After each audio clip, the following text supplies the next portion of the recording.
Hey guys, I'm going to go over the homework. It's this function sheet, and we're going to do the back where it says function or not. And literally all you have to do is write yes or no. You can write y or n.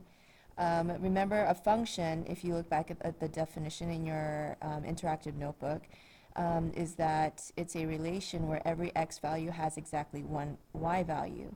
In other words, the x's should not repeat if the relation is going to become a function. So we're going to go through and look at just the x values, and if there is none repeating, this relation is a function. Now let's go to number 2. Let's look at this relation. Again, super easy. Look at no repeating x's. This is a function. Number 3.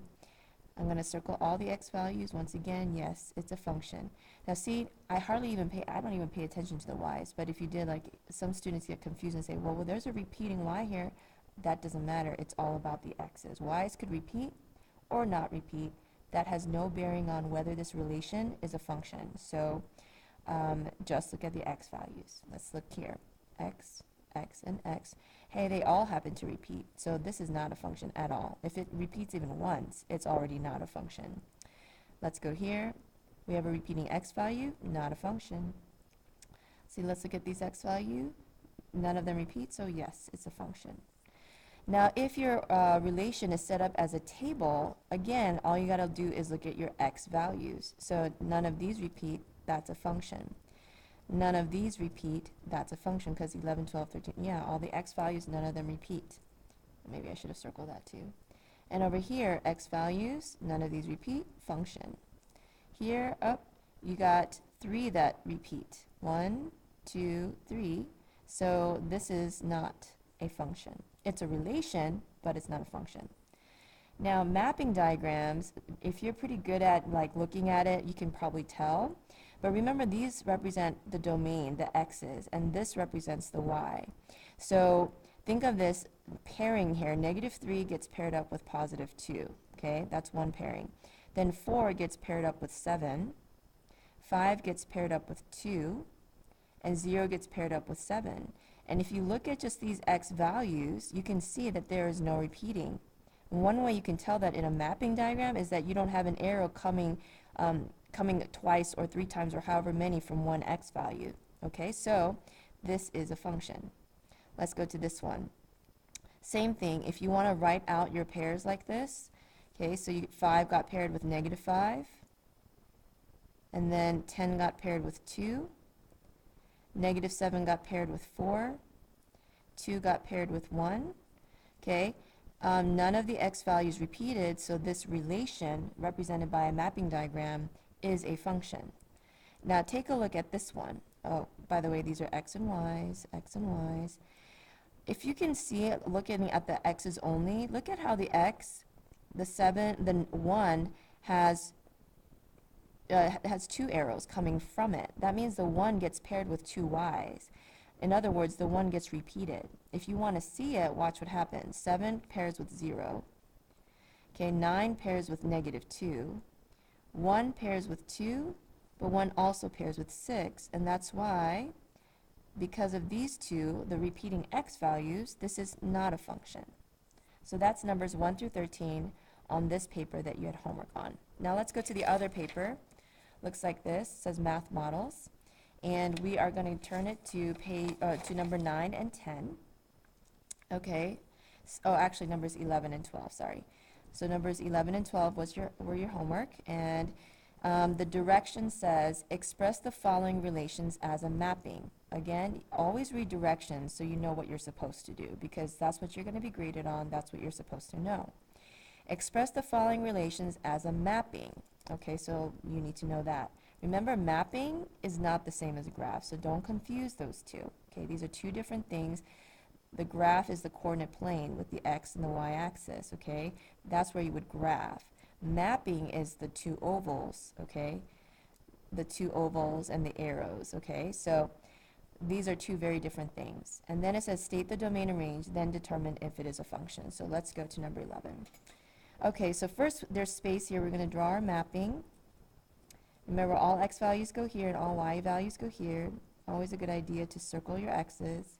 So I have a -1, a 0, and then a 1, and then another 0, but remember we don't repeat the numbers in here. The arrows will show the repeating.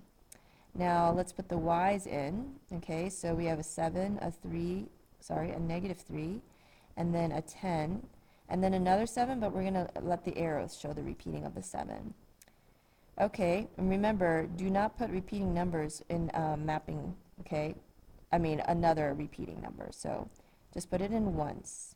So negative 1 gets paired with 7, 0 gets paired with negative 3, 1 gets paired with 10, but 0 gets paired with 7 again, okay? And this double arrow is our visual way of showing that.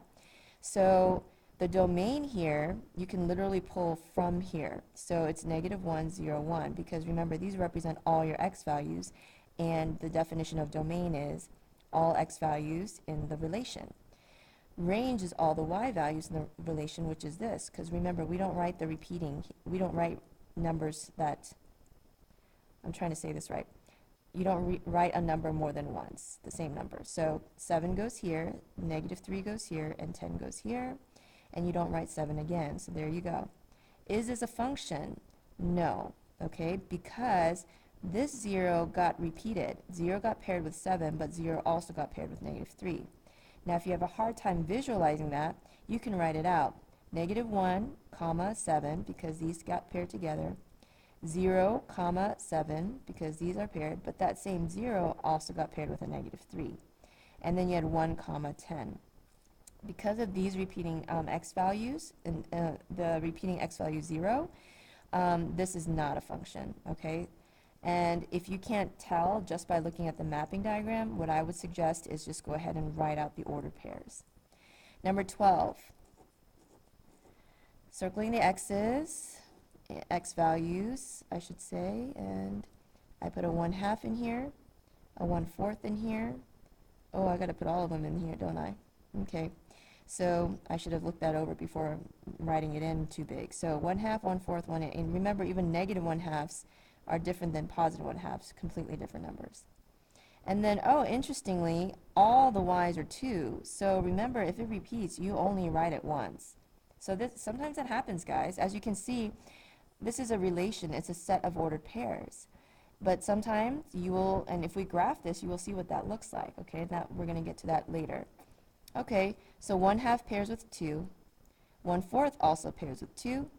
1/8 pairs with 2, and negative 1/2 pairs with 2. And it seems like maybe this is so weird, maybe it's not a function, but let's see.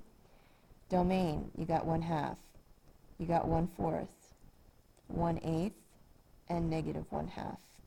Whereas the range literally is just the 2, okay? Now, is this a function? Well, if you take a look at this, none of the x values actually repeat, so yes, it is, okay? It's just that they all have the same y value, and that's okay. Okay, and it's still a function. Now, hopefully that kind of piques your curiosity and like, well, what does that actually look like when you actually graph these points? Does that have any kind of pattern? We're going to get to that very soon.